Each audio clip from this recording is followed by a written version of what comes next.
Hi guys! Welcome back again to my vlog. So for today's video, magbe-bake ulit tayo at ang i-bake natin ay puto or puto cheese. Syempre guys, isimulan natin ng pagbe-bake sa pamamagitan ng paglalagay ng hindi lang tatlo, kundi 4 na eggs, whole eggs.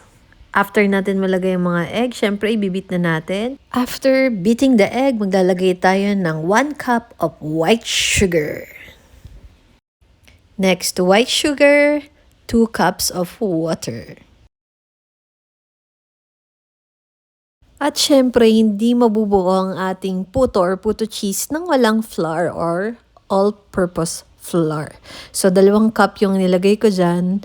And then, after ko ilagay, kung mapapansin nyo, sasalaan ko siya nilagay para maging pino talaga, walang mga lumps pag binake na natin.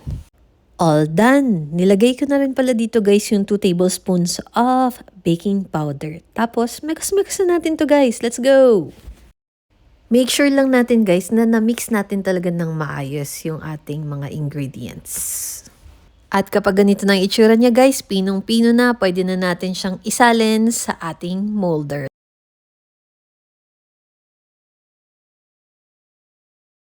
Dahil marami-rami pang tira guys, kumuha pa ako ng another baking pan, yung mas malaki na, hindi na magiging mukhang cupcake, para maisalang natin lahat ng mixture.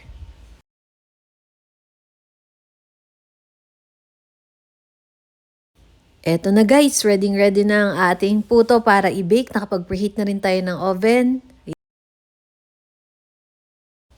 After 5 minutes guys, binuksan natin yung oven para lagyan natin ng cheese, yung ibabaw ng mga puto. Kasi kapag nilagay natin na malambot pa yung mixture, lulubog lang siya guys.